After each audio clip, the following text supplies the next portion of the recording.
আওয়ামী লুটপাট আর অন্তর্বর্তী সরকারের ভুলে গ্যাস বিদ্যুৎ সংকট, হারিকেন হাতে হঠকারী রাজনীতিতে বিরোধী দল দুঃখ প্রকাশ করে সমাধানের ঘোষণা প্রধানমন্ত্রীর। সংকটে আলোর দিশের বেগম খালেদা জিয়া জন্মবার্ষিকীতে আপসীর নেত্রীর আদর্শ ধারণ করে সার্বভৌমত্বকে অক্ষুণ্ণ রাখার প্রত্যয়, দেশ গঠনে ভূমিকা রাখার আহ্বান। এবং বাংলাদেশে আশ্রিত ৩ লাখের বেশি রোহিঙ্গাকে ফেরত নেবে মিয়ানমার। রাখাইনের নিরাপত্তা পরিস্থিতির উন্নতি হলেই শুরু প্রত্যাবাসন, জানালো দেশটির পররাষ্ট্র মন্ত্রণালয়।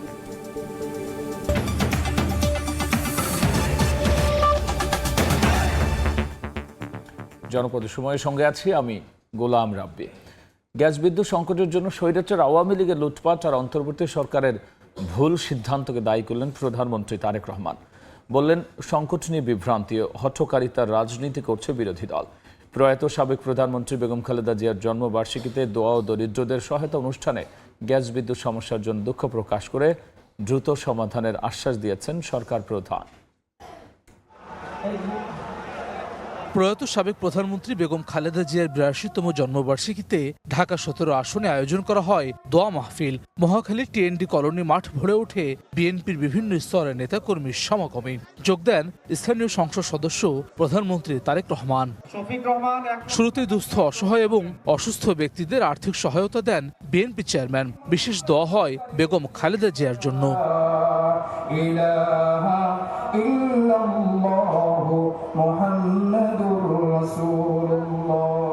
বিদ্যুৎ এবং গ্যাস সংকটের জন্য দেশবাসীর কাছে দুঃখ প্রকাশ করেন সরকার প্রধান। সংকটের পেছনে আওয়ামী লীগের লুটপাট এবং অন্তর্বর্তী সরকারের ভুল সিদ্ধান্তের সমালোচনা করেন তিনি। এই দেশকে বিধ্বস্ত করে রেখে গিয়েছিল ফ্যাসিবাদ। এই দেশকে অর্থনীতিকে শুরু করে প্রত্যেকটি ব্যবস্থাকে ফোকলা করে রেখে গিয়েছে এই ফ্যাসিবাদ। একটি ব্যবস্থা নেওয়া হয়েছিল আরেকটি জাহাজের, কিন্তু অন্তর্বর্তীকালীন সরকার সেটিকে ক্যান্সেল করে দিয়ে গিয়েছে, যার ফলে আজকে দুইটি জাহাজের একটিতে হঠাৎ করে দুর্ঘটনা ঘটে যাওয়ার কারণে আজকে গ্যাসের এই সমস্যা দেখা দিয়েছে।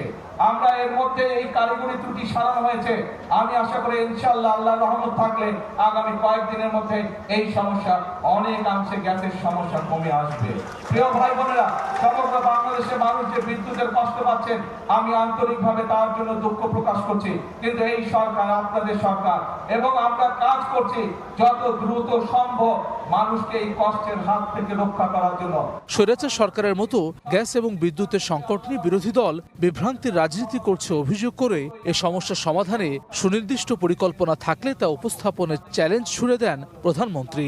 একটি রাজনৈতিক দলের কিছু সদস্যরা প্রতিবাদ করছে গ্যাস দে, বিদ্যুৎ দে, পিছনে ফ্যানের বাতাস লাগছে আর সামনে বলছে বিদ্যুৎ চাই, বিদ্যুৎ চাই।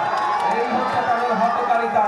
তাদের প্রতি আমি চ্যালেঞ্জ ছুড়ে দিলাম, যেই বিদ্যুতের সমস্যা রয়েছে, যেই গ্যাসের সমস্যা রয়েছে, সেইটি সমাধানের জন্য তারা যদি সরকার থেকে ভালো কোনো পরিকল্পনা নিয়ে আসতে পারে, যে পরিকল্পনা আগামী ৩ মাসের মধ্যে, বাদ দেন 3 মাস, আরো 3 মাস আমি তাদেরকে দিলাম, যদি 6 মাসের মধ্যে তারা সমস্যার সমাধান করতে পারে, তাহলে তাদের প্রত্যেকটি পরিকল্পনা আমরা বাস্তবায়ন করব। আর যদি তারা শুধুমাত্র জনগণকে বিভ্রান্ত করার জন্য, দেশকে বিভ্রান্ত করার জন্য এইসব কথা তারা বলে থাকে, তাহলে অবশ্যই তাদেরকে জনগণের কাছে ক্ষমা চাইতে হবে। সংসদে জ্বালানি সংকট নিরসনের রূপরেখা দেওয়ার কথাও জানান সরকার প্রধান। প্রতিশ্রুতি দেন জনগণকে দেয়া সব প্রতিশ্রুতি বাস্তবায়নের। হাসান ওয়ালি, সময় সংবাদ, ঢাকা। ফ্যাসিবাদী সরকারের লুটপাট থেকে শিক্ষকদের কল্যাণ তহবিল রেহাই পায়নি। অবসর কল্যাণ ভাতার জন্য জাতীয় গঠনের কারিগরদের ঘুষ দিতে বাধ্য করা হয়েছিল। অবসরপ্রাপ্ত শিক্ষকদের ভাতার চেক তুলে দিয়ে একথা বলেছেন প্রধানমন্ত্রী তারেক রহমান। ভোগান্তি দূর করতে সচেষ্ট থাকার আশ্বাস তার। এদিকে নিউরো সায়েন্সেস হাসপাতালে ৫০০ শয্যার নতুন ভবন উদ্বোধন করে চিকিৎসক, রোগী, স্বজনদের মধ্যে পারস্পরিক আস্থা ও সম্মানের সম্পর্কের তাগিদ দিয়েছেন সরকার প্রধান। চাকরি জীবন শেষে বেসরকারি শিক্ষক কর্মচারী অবসর ও কল্যাণ সুবিধার ভাতা উত্তোলনে ভোগান্তি দূর করতে সরকারের নতুন উদ্যোগ। রাজধানীর ওসমানী স্মৃতি মিলনায়তনে শনিবার ইএফডি ও আইবাসের মাধ্যমে ৬৪ জেলায় ভাতা প্রদান কার্যক্রমের উদ্বোধন করেন প্রধানমন্ত্রী তারেক রহমান। ১০ জন শিক্ষকের হাতে স্মারক চেক তুলে দেন সরকার প্রধান। অতীতে ভাতা উত্তোলন করতে গিয়ে শিক্ষকদের ভোগান্তির কথা তুলে ধরেন প্রধানমন্ত্রী। জানান, ফ্যাসিবাদী সরকারের লুটপাট থেকে রক্ষা পায়নি শিক্ষকদের কল্যাণ তহবিলও। পতিত পরাজিত বিতাড়িত ফ্যাসিবাদী সরকার যেভাবে ব্যাংক, বিমা সহ প্রতিটি সেক্টর থেকে লুটপাট করেছিল, সেই লুটপাটের কবল থেকে অবসরপ্রাপ্ত শিক্ষকদের স্বার্থ রক্ষায় গঠিত উল্লেখিত দুটি তহবিলও রেহাই পায়নি। জাল ইন্ডেক্স তৈরি, লুটপাটের সুযোগ তৈরি করতে শিক্ষকদের কল্যাণ তহবিল থেকে অর্থ দুর্বল ব্যাংকে সরিয়ে নেওয়া এবং প্রযুক্তিগত অবকাঠামোকে ধ্বংস করার মাধ্যমে এই তহবিল দুটিকে প্রায় দেউলিয়া করে ফেলা হয়েছিল। ফ্যাসিবাদী চক্রের লুটপাটের কারণে অবসরপ্রাপ্ত শিক্ষক শিক্ষিকাগণ 2022 সাল থেকে এই তহবিল হতে কোনো টাকাই পাচ্ছিলেন না। মধ্যস্বত্বভোগীর কারণে অবসরপ্রাপ্ত শিক্ষকরা যেন আর ভোগান্তিতে না পড়েন সেদিকে সরকারের নজর আছে বলেও জানান প্রধানমন্ত্রী। যতদিন আপনাদের নির্বাচিত বর্তমান সরকার রাষ্ট্র পরিচালনার দায়িত্বে থাকবে, ইনশাল্লাহ আমাদের সর্বোচ্চ প্রচেষ্টা থাকবে অবসরকালীন সুবিধার টাকা পেতে আপনাদেরকে আর অফিসে অফিসে ঘুরতে হবে না, আর কোনো ভোগান্তি আপনাদেরকে পোহাতে হবে না এই সংক্রান্ত বিষয়।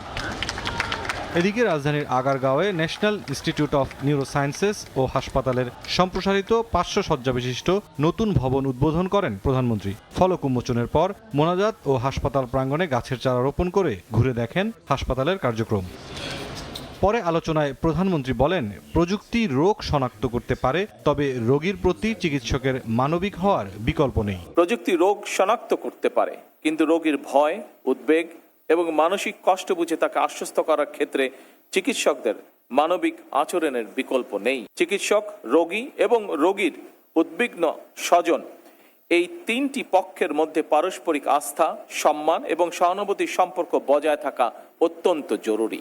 প্রান্তিক মানুষের কাছে সাশ্রয়ী ও মানসম্পন্ন চিকিৎসা সেবা পৌঁছে দিতে সরকার কাজ করছে বলেও জানান প্রধানমন্ত্রী। দরিদ্র জনগোষ্ঠী এবং প্রান্তিক মানুষের কাছে সাশ্রয়ী ও মানসম্মত চিকিৎসা পৌঁছে দেওয়ার লক্ষ্যে বর্তমান সরকার বিভিন্ন পদক্ষেপ গ্রহণ করছে। আগামী অক্টোবরে শিশুদের জন্য 5টি বিশেষায়িত হাসপাতাল চালু করা হবে বলেও জানান প্রধানমন্ত্রী। কেউ অর্থ অভাবে স্বাস্থ্য সেবা থেকে ইনশাল্লাহ বঞ্চিত হবে না। মুরসালিন হক জুনায়েদ, সময় সংবাদ, ঢাকা। কাল কিশোরগঞ্জ যাচ্ছেন প্রধানমন্ত্রী তারেক রহমান। জাতীয় মৎস্য পক্ষের উদ্বোধন করবেন সরকার প্রধান। তিনি উপজেলায় ফ্যামিলি কার্ড বিতরণ, ধর্মগুরুদের মাসিক সম্মানী ভাতা প্রদান সহ কয়েকটি অনুষ্ঠানে অংশ নেবেন তিনি। প্রধানমন্ত্রীর সফর ঘিরে জেলায় বিরাজ করছে উৎসবের আমেজ। নূর মোহাম্মদের পাঠান তথ্য, রুবেল হোসাইনের ছবি নিয়ে বিস্তারিত। প্রধানমন্ত্রীর দায়িত্ব নেয়ার পর প্রায় প্রতি সপ্তাহেই ঢাকার বাইরে সফর করছেন তারেক রহমান। রোববার সকালে কিশোরগঞ্জ সফরে যাচ্ছেন সরকার প্রধান। প্রথমবারের মতো ঢাকার বাইরে অনুষ্ঠিত হতে যাচ্ছে জাতীয় মৎস্য পক্ষের উদ্বোধনী অনুষ্ঠান। কিশোরগঞ্জের কটিয়াদীর আচমিতা জর্জ ইনস্টিটিউশন মিনি স্টেডিয়ামে অনুষ্ঠানের উদ্বোধন করবেন প্রধানমন্ত্রী তারেক রহমান। এদিন সকাল 11:30টায় পাকুন্দিয়া উপজেলার মির্জাপুর চেয়ারম্যান বাড়ি ঘাটে ব্রহ্মপুত্র নদে মাছের পোনা অবমুক্ত করবেন প্রধানমন্ত্রী। পরে জাতীয় মৎস্য পক্ষের উদ্বোধন ও পুরস্কার বিতরণ অনুষ্ঠানে যোগ দেবেন তিনি। বিকেলে শহরের পুরাতন স্টেডিয়ামে ফ্যামিলি কার্ড বিতরণ ও বিভিন্ন ধর্মীয় উপাসনালয়ে কর্মরতদের সম্মানী প্রদান কার্যক্রমেরও উদ্বোধন করবেন সরকার প্রধান। প্রধানমন্ত্রীর সফর ঘিরে বিরাজ করছে উৎসবের আমেজ। খুব আনন্দিত এবং উদ্বেলিত। আমরা অপেক্ষা করতেছি কখন এই মহেন্দ্রগণটা আসবে। কিশোরগঞ্জের 6টি সংসদীয় আসনের যে উন্নয়ন পরিকল্পনা বর্তমান সরকার গ্রহণ করেছে তা আরও বেশি বেগবান হবে, আরও বেশি ত্বরান্বিত হবে। উনি যে দিক নির্দেশনা দিবেন দলের প্রধান হয়ে আমরা সেভাবেই কাজ করব। এটা আমাদের জন্য অত্যন্ত আনন্দিত একটা মুহূর্ত হবে। প্রশাসনের পক্ষ থেকে নেওয়া হয়েছে সব ধরনের প্রস্তুতি। প্রধানমন্ত্রীর সফর ঘিরে জেলার সার্বিক উন্নয়নের পাশাপাশি দলীয় নেতাকর্মীরা উজ্জীবিত হবেন বলে মনে করেন জনপ্রতিনিধিরা। কিশোরগঞ্জের হাওর বাওর অঞ্চলে এই দেশে এই এলাকাতে মাছের চাষ হয় খুব বেশি, বিশেষ করে মায়ামিসি এই অঞ্চলগুলোতে। উনি অ্যাড্রেস করতে চাচ্ছেন যে আপনারা যে মাছ চাষ করেন, আমি আপনাদেরকে ধন্যবাদ জানানোর জন্য আসছি। সাধারণ মানুষের মাঝেও একটা ব্যাপক উৎসাহ উদ্দীপনা রক্ষা করা যাচ্ছে এবং মূলত ওনার আগমনটা কিশোরগঞ্জের উন্নয়নের জন্য ব্যাপক সহায়ক হবে। প্রধানমন্ত্রীর সফরের বিভিন্ন ভেন্যু পরিদর্শন করে সার্বিক প্রস্তুতি তদারকি করছেন দলের কেন্দ্রীয় নেতারা। জেলা প্রশাসন, পুলিশ প্রশাসন সহ সকল স্তরের সরকারি কর্মকর্তারা এবং আমাদের দলীয় নেতাকর্মী সকলে মিলে আমরা এই কাজগুলো সম্পন্ন করছি, যাতে মাননীয় প্রধানমন্ত্রীর সফরটা সুন্দর হয়। কর্মসূচি শেষে রোববার সন্ধ্যায় সড়ক পথে ঢাকায় ফিরবেন প্রধানমন্ত্রী তারেক রহমান। সময় সংবাদ, কিশোরগঞ্জ। সাবেক প্রধানমন্ত্রী বিএনপি চেয়ারপারসন বেগম খালেদা জিয়ার ৮২তম জন্মদিন আজ। শ্রদ্ধা ভালোবাসায় গণতন্ত্রের আপসীর নেত্রীকে স্মরণ করছে জাতি।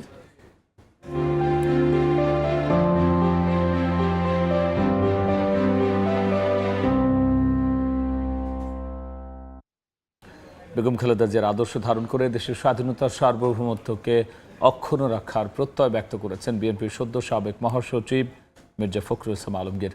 প্রয়াত বিএনপি চেয়ারপারসন বেগম খালেদা জিয়ার ৮২তম জন্মবার্ষিকী উপলক্ষে নয়াপল্টনে দলের কেন্দ্রীয় কার্যালয়ে দোয়া ও মিলাদ মাহফিলে বক্তব্য রাখেন তিনি। বলেন, বিএনপির গণতান্ত্রিক রাজনৈতিক কারিগর বেগম খালেদা জিয়া। প্রয়াত বিএনপি চেয়ারপারসন বেগম খালেদা জিয়ার ৮২তম জন্মবার্ষিকী উপলক্ষে নয়াপল্টনে দলের কেন্দ্রীয় কার্যালয়ে দোয়া ও মিলাদ মাহফিলের আয়োজন করে বিএনপি। অনুষ্ঠানে উপস্থিত ছিলেন দলের সদ্য সাবেক মহাসচিব সহ শীর্ষ নেতারা।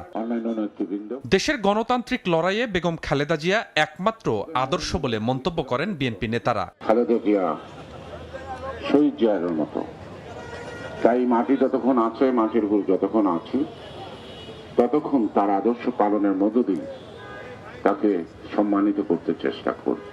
তিনি জেলে গিয়েছেন, তিনি যুদ্ধ করেছেন অন্যায়ের বিরুদ্ধে, অনিয়মের বিরুদ্ধে, স্বৈরাচারের বিরুদ্ধে, ফ্যাসিজমের বিরুদ্ধে, কিন্তু কোনোদিন তিনি কারো কাছে মাথা নত করেননি। বিএনপির সিনিয়র যুগ্ম মহাসচিব রুহুল কবির রিজভী বলেন, দেশের স্বাধীনতা ও রাজনৈতিক অধিকার যখন হরণ করা হচ্ছিল, তখন রুখে দাঁড়িয়েছিলেন আপসীর নেত্রী বেগম খালেদা জিয়া। দল ক্ষমতায় এসেছে বলে আপসীর নেত্রীর নীতি ও আদর্শ ভুলে যাওয়া যাবে না বলে মন্তব্য করেন আমির খসরু মাহমুদ চৌধুরী। দেশের সামগ্রিক অধিকার হরণ হয়েছে, তখনই তিনি রুখে দাঁড়িয়েছেন, অমিত বিক্রমে তিনি দাঁড়িয়েছেন জনগণের কাতারে, জনগণের সম্মুখ। এর জন্য গণবিরোধী শক্তি তার উপর চালিয়েছে নিপীড়ন, নির্যাতন। আজকে দল ক্ষমতায় আসছে, জীবন সব সহজ হয়ে গেছে, এটা মনে করার কোনো কারণ নাই। মাননীয় প্রধানমন্ত্রী জনাব তারেক রহমান সাহেব যে কর্মসূচি পালন করার সিদ্ধান্ত নিয়েছেন, যেটা এগিয়ে যাচ্ছেন, আমরা সবাই মিলে সেটাকে যদি বাস্তবায়ন করতে পারি, তাহলে দেশনেত্রী বেগম খালেদা জিয়ার জীবন সার্থক হবে। বেগম জিয়ার আদর্শ ধারণ করে দেশের স্বাধীনতা ও সার্বভৌমত্বকে অক্ষুণ্ণ রাখার প্রত্যয় ব্যক্ত করেন বিএনপির সদ্য সাবেক মহাসচিব মির্জা ফখরুল ইসলাম আলমগীর। বলেন, বিএনপির গণতান্ত্রিক রাজনৈতিক কারিগর বেগম খালেদা জিয়া। আমরা সবাই এই শপথ নেব যে বিএনপিকে আমরা সত্যিকার অর্থেই এমন একটা গণতান্ত্রিক দলে পরিণত করতে চাই, যে সত্যিকার অর্থেই বাংলাদেশকে নেতৃত্ব দিতে সক্ষম হবে, দলকে শক্তিশালী করবে এবং বাংলাদেশের স্বাধীনতার সার্বভৌমত্বকে অক্ষুণ্ণ রাখবে। প্রয়াত বিএনপি চেয়ারপারসন বেগম খালেদা জিয়ার আত্মার মাগফিরাত কামনায় দোয়া ও মিলাদ মাহফিলে শীর্ষ নেতারা ছাড়াও অংশ নেন দলের বিভিন্ন অঙ্গ ও সহযোগী সংগঠনের নেতাকর্মীরাও। স্বপন আহমেদ, সময় সংবাদ, ঢাকা। জনপদের সময় আরও থাকছে। সীমান্তে বিএসএফের অপতৎপরতা থামছেই না। এবার ঝিনাইদহ সীমান্ত দিয়ে 4 জনকে বাংলাদেশে পুশিনের চেষ্টা, রুখে দিল বিজিবি, টহল জোরদার।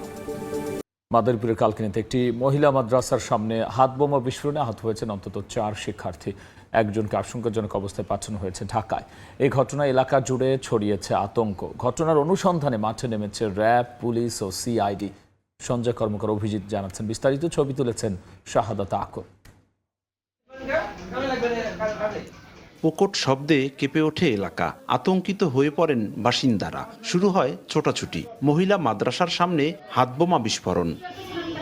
শনিবার সকালে মাদারীপুরের কালকিনি পৌরসভার গোপালপুর দারুস সুন্নাহ মহিলা মাদ্রাসায় আসে শিক্ষার্থীরা। হঠাৎ ওই মাদ্রাসার কোল ঘেঁষে থাকা ইমন সর্দারের বাড়ির সামনে একটি হাতবোমা বিস্ফোরণ হয়। এতে আহত হয় মাদ্রাসার অন্তত 4 শিক্ষার্থী। তাদের উদ্ধার করে জেলা সদর হাসপাতালে ভর্তি করেন স্থানীয়রা। অবস্থা আশঙ্কাজনক হওয়ায় আবিদা আক্তার নামে এক শিক্ষার্থীকে পাঠানো হয় ঢাকায়। শব্দ কইছে আব্বা মিষ্টির ব্যাগ ফালাই দিয়ে দৌড় দিয়ে গেছে, যাইয়ে দেয় ধুমার ভিতরে জ্বলতেছে, যাইয়ে দেই খালি ধুমা রে, আমার মাইয়া রে, মাইয়া মাইয়া চিল্লাতে দিই, আমার মাইয়া এই সামনে, আমার মাইয়া জ্বলিয়া বুড়ি আমার সামনে দিয়ে আগুনে পড়তে আছে। খবর পেয়ে ঘটনাস্থলে আসে র্যাব, পুলিশ ও সিআইডির কর্মকর্তারা। শুরু করেন অনুসন্ধান। জড়িতদের আইনের আওতায় আনার আশ্বাস দেয় পুলিশ। ঘটনাস্থল পরিদর্শন করে পারিপার্শ্বিক অবস্থা বিবেচনা করে আমরা দেখি যে আসলে এখানে ককটেলের বিস্ফোরণ ঘটেছে, আলামতও পেয়েছি, এবং চারজন মেয়ে শিশু যারা এই মাদ্রাসারই ছাত্রী তারা আহত হয়েছে। এর মধ্যে একজনের অবস্থা আশঙ্কাজনক, তাকে ঢাকায় হাসপাতালে রেফার করা হয়েছে। এদিকে লাল কস্টেপে পেঁচানো হাত বোমাটি ওই বাড়ির উঠানে দেখতে পান ইমন সর্দারের বাড়ির গৃহকর্মী বেবি বেগম। পরে কাজ শেষে তিনি বাড়ির সিঁড়িতে রেখে চলে গেলে শনিবার সকালে হাত বোমাটি বিস্ফোরিত হয় বলে জানিয়েছেন স্থানীয়রা। সঞ্জয় কর্মকার, অভিজিৎ, সময় সংবাদ, মাদারীপুর। লোডশেডিংয়ের মধ্যে দেখা দিয়েছে তীব্র গ্যাস সংকট। পাম্পে পাম্পে যানবাহনের দীর্ঘ সারি, চরম দুর্ভোগে যানবাহনের চালকরা। প্রভাব পড়ছে কারখানার উৎপাদনেও। রপ্তানিমুখী পোশাক কারখানাগুলো বন্ধ হওয়ার পথে। এদিকে গ্যাস সংকট পুরোপুরি নিরসনে 2 বছর সময় লাগবে বলে জানিয়েছেন বাণিজ্য মন্ত্রী খন্দকার আব্দুল মুক্তাদির। ঘন্টার পর ঘন্টা লাইনে দাঁড়িয়েও মিলছে না গ্যাস। কোথাও আবার স্বল্প চাপের কারণে বন্ধ সিএনজি ফিলিং স্টেশন। তীব্র গ্যাস সংকটে চট্টগ্রাম জুড়ে দুর্ভোগে পড়েছেন যানবাহনের চালকরা। গ্যাস নাই কেন এটা তো বলতে পারি না, কতক্ষণ দেয় না, মালিকের 1000 ইনকাম দেওয়া লাগে। এখানে গ্যাস পাচ্ছি না, ঘন্টাকে ঘন্টা আমরা রাস্তা ভাড়া দিতেছি, ওখানে বাসায় গেলে আবার কোম্পানি খুঁজতেছে ইনকাম, আমরা কোথা থেকে দেব। ঘন্টার পর ঘন্টা অপেক্ষা করেও চাহিদা অনুযায়ী গ্যাস পাওয়া যাচ্ছে না চাঁদপুরে। নাওয়া খাওয়া বাদ দিয়ে পাম্পে লম্বা লাইনে দীর্ঘ সময় অপেক্ষা করতে হচ্ছে যানবাহনের চালকের। ঘন্টার পর ঘন্টা অপেক্ষা করে তারপরে যে রইতে জইলা গ্যাস পেলাম এই যে মাত্র প্রায় 2-3 ঘন্টা। তো এইভাবে চললে কি হইব? গ্যাস পাচ্ছি তাও প্রেশার নাই, মানে হয়তো বা 400-500 টাকার গ্যাস ঢুকতে পারে, এটা নিয়ে আমি ঢাকা যাইতে পারবো না। আবার নারায়ণগঞ্জে বুধবার থেকে সিএনজি ফিলিং স্টেশনগুলোতে গ্যাস সরবরাহ একেবারে বন্ধ। গ্যাস নিতে এসে ফিরে যেতে হচ্ছে অনেককে।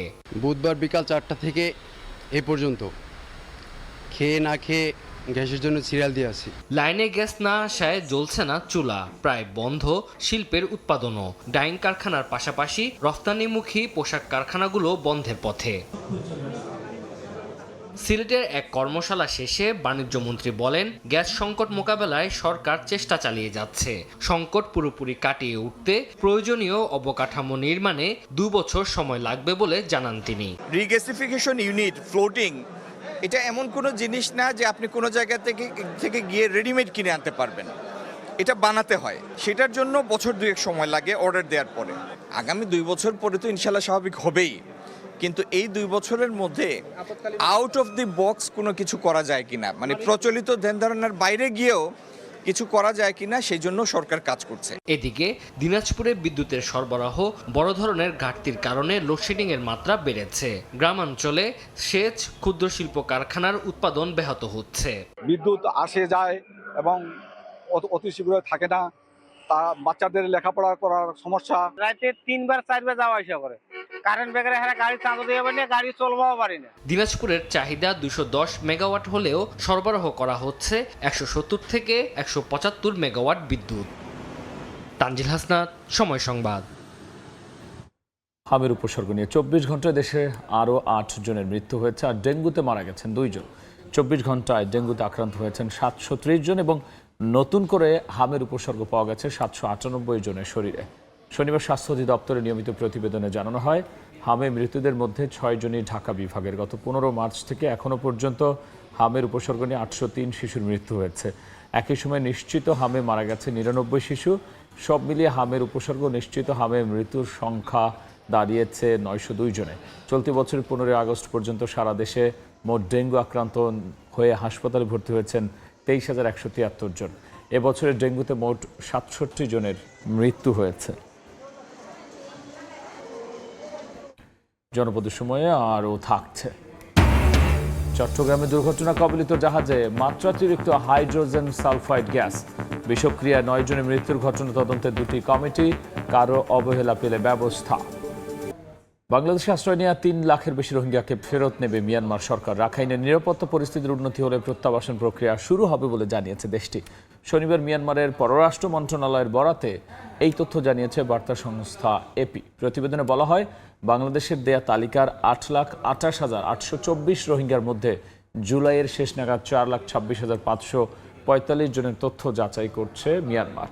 দেশটির পররাষ্ট্র মন্ত্রণালয়ের তথ্য অনুযায়ী 3,08,797 জনকে রাখাইনের বাসিন্দা হিসেবে শনাক্ত করেছে তারা। তবে রাখাইন থেকে 10 লাখের বেশি মানুষ বাস্তুচ্যুত হয়েছে এমন দাবি প্রত্যাখ্যান করেছে মিয়ানমার। তাদের দাবি, 2017 সালের সহিংসতার পর 5,40,000-এর বেশি রোহিঙ্গা পালিয়ে বাংলাদেশে আসে আর 2 লাখের বেশি মানুষ উত্তর রাখাইনে থেকে যায়।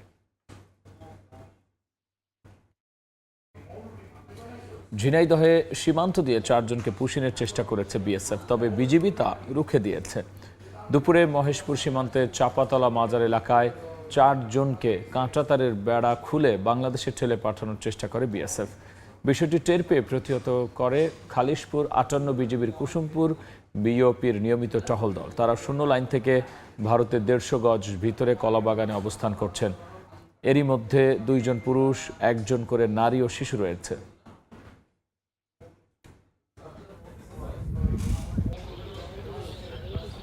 চট্টগ্রামের সীতাকুণ্ডে শিপইয়ার্ডে গ্যাসের বিষক্রিয়ায় 9 শ্রমিকের মৃত্যুর ঘটনা তদন্ত শুরু করেছে প্রশাসন। সকালে ঘটনাস্থল পরিদর্শন করেছেন শিল্প সচিব, জেলা প্রশাসক সহ ঊর্ধ্বতন কর্মকর্তারা।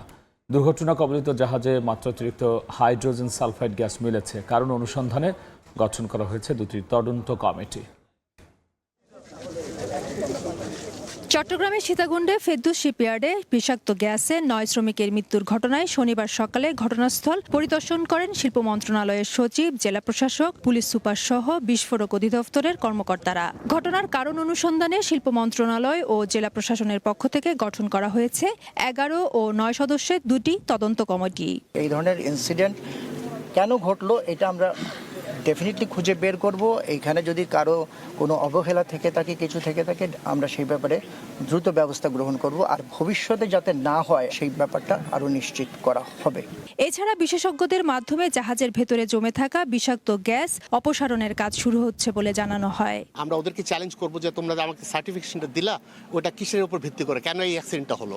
তো আমরা চ্যালেঞ্জ করি, তারপর কি ব্যাখ্যা আসে দেখি, তারপর একটা সঠিক সিদ্ধান্ত দিতে পারবো। এক্সপ্লোসিভ দপ্তরের যারা এক্সপার্ট আছে তারা এসেছে এবং আমাদের এই বিষয়ে যারা এক্সপার্ট আছে তারাও এসেছে। তাদের সাথে পরামর্শ করেই কিন্তু আমরা এখন ওয়াশ আউটের যে ব্যবস্থা সেটি নেওয়া হচ্ছে। পরিদর্শনে গ্যাসের ভেতরে মাত্রাতিরিক্ত হাইড্রোজেন সালফাইড গ্যাস পাওয়ার কথা জানিয়েছে বিস্ফোরক অধিদপ্তর। এই ঘটনার তদন্ত করে আইনানুগ ব্যবস্থা নেওয়ার কথা জানায় পুলিশ। এখানে আসলে হাইড্রোজেন সালফাইডের উপস্থিতি শূন্য থাকার কথা ছিল, মানে থাকাই কথা ছিল না। তো আমরা যেটা রেফারেন্স ভ্যালু দেখেছি যে 0 to 20 হচ্ছে লো রেঞ্জে, 20 to 100 হচ্ছে গিয়ে মিডিয়াম রেঞ্জে। ডেথ কজ না, বাট 100 আপ হচ্ছে ডেথ কজ, যেটা রেফারেন্স ভ্যালু পেয়েছি। তো মেবি হচ্ছে এখানে 100 আপ ছিল যখন ইনসিডেন্টটা হয়েছে। এখানে কোনো ধরনের কোনো গাফিলতি বা অবহেলা বা এই কর্তৃপক্ষের কোনো কিছু ছিল কিনা সেটা আমরা একটু ধারণা নিয়ে তারপর আমরা ফুল আইনগত ব্যবস্থা নেব। গেল ফেব্রুয়ারিতে ফেরদৌস স্টিল শিপইয়ার্ডটিতে নিয়মিত পরিদর্শনে অসঙ্গতি পাওয়া যায়। 15 জুলাই চট্টগ্রাম শ্রম আদালতে কারখানাটির বিরুদ্ধে মামলা দায়ের করে অধিদপ্তর। ফেরদৌস লিপি, সময় সংবাদ, চট্টগ্রাম।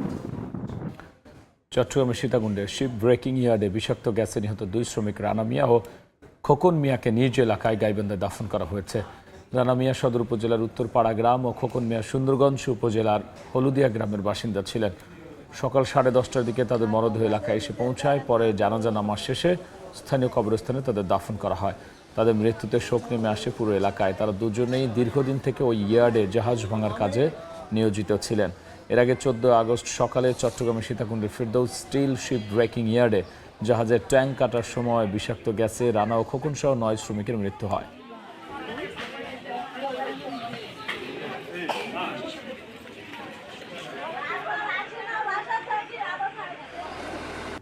মৌলভীবাজার অনুষ্ঠিত হলো চায়ের গুণগত মান যাচাই কার্যক্রম। দেশের শতাধিক চা বাগান ও কোম্পানি একাধিক গ্রেডের চা নিয়ে অংশ নেয় আয়োজনে। বছরের একমাত্র এই আয়োজনে চা প্ল্যান্টার, বাগান ব্যবস্থাপক ও সংশ্লিষ্টদের ছিল স্বতঃস্ফূর্ত অংশগ্রহণ। শাহ অলিদুর রহমানের পাঠানো তথ্য, মোহাম্মদ ইয়ারুপ আহমেদের ছবিতে রিপোর্ট। চায়ের গুণগত মান নির্ণয়ে ব্যবহার করা হয় আন্তর্জাতিকভাবে স্বীকৃত অর্গানোলেপটিক পদ্ধতি। চা বাগান মালিক ও কোম্পানির প্রতিনিধিদের অংশগ্রহণে দিনব্যাপী আয়োজন হয়ে ওঠে উৎসব মুখর। শনিবার মৌলভীবাজারের শ্রীমঙ্গলে চা গবেষণা ইনস্টিটিউটের টি টেস্টিং হলরুমে আয়োজনে অংশ নেন দেশের শীর্ষস্থানীয় চা বিজ্ঞানী, চা প্লান্টার, বাগান ব্যবস্থাপক ও ব্রোকার হাউসের কর্মকর্তারা। টি টেস্টিংয়ে বিভিন্ন গ্রেডের চায়ের নমুনা পরীক্ষা করা হয়। আধুনিক পদ্ধতিতে নমুনার গুণগত মান যাচাই করেন চা বিজ্ঞানীরা। আমাদের এই উৎপাদিত চা আমরা এখানে বিটিআরআই টি টেস্টিং নিয়ে আসি। এখানে বাংলাদেশের স্বনামধন্য প্রতিষ্ঠানের বিশেষজ্ঞ টি টেস্টার দ্বারা টি টেস্টিং করা হয়। প্রতিটা ফ্যাক্টরিতে যে চাটা তৈরি হচ্ছে আমরা নিজেরা সেটার গুণগত মান দেখি। এই টেস্টিং সেশন হলে আমরা আশেপাশে অন্যান্য গার্ডেনগুলোকে কিরকম চা বানাচ্ছে ওটা আমরা দেখতে পারি। চায়ের শুকনো পাতার অবয়ব, পাতার রং, লিকারের রং, শক্তি, সজীবতা ও উজ্জ্বলতা সহ বিভিন্ন বৈশিষ্ট্যের উপর ভিত্তি করে চলে যাচাই বাছাই। সংশ্লিষ্টরা বলছেন, নিয়মিত এমন আয়োজন চায়ের গুণগত মান উন্নয়নের পাশাপাশি বাজারজাতকরণেও ইতিবাচক ভূমিকা রাখবে।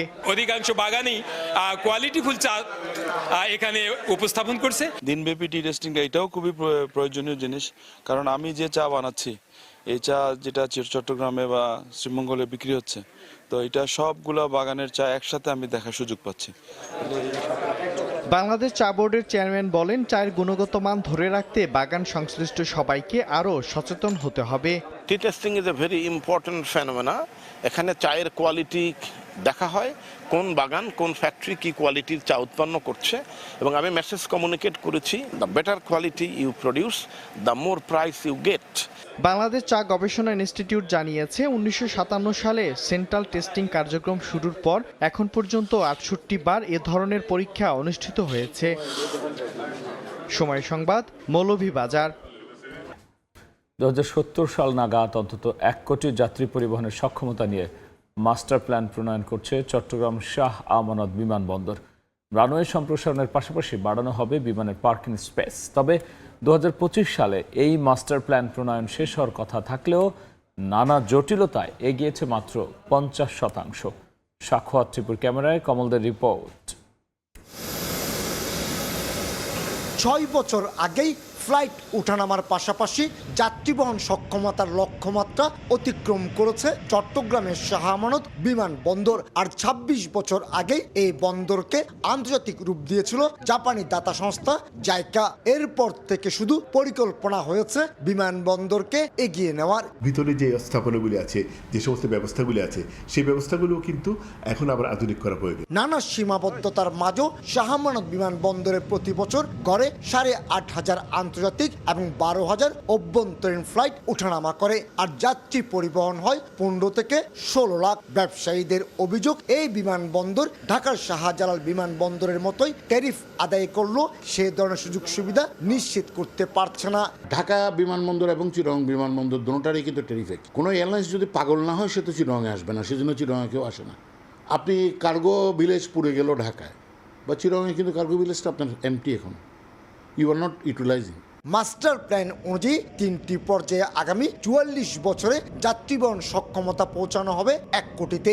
এর মধ্যে 2035 সালে 50 লাখ, পরের 15 বছরে যাত্রী বাড়বে 20 লাখ এবং সবশেষ 2070 সালে যাত্রী সংখ্যা আরও 30 লাখ বাড়িয়ে 1 কোটি করা হবে। তো এটা একটা জার্মান কোম্পানি করছে এবং আশা করি আমাদের নতুন সরকার যেহেতু এসছে, এই মাস্টার প্ল্যানের কাজে একটা গতিশীলতা আসবে।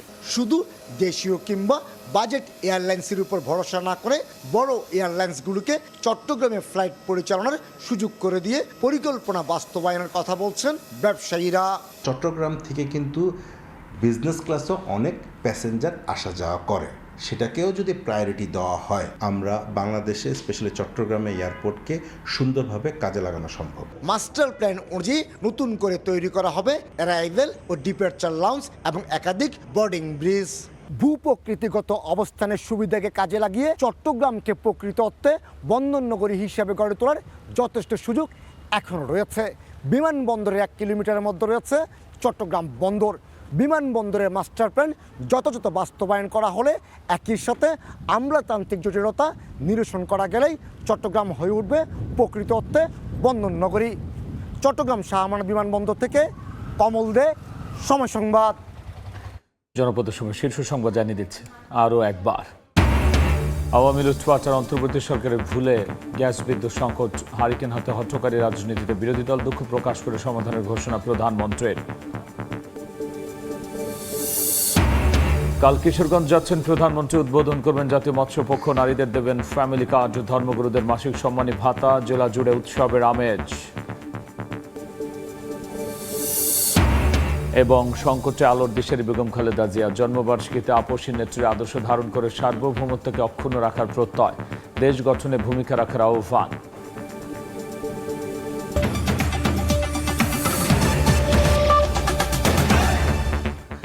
এই ছিল জনপদের সময়।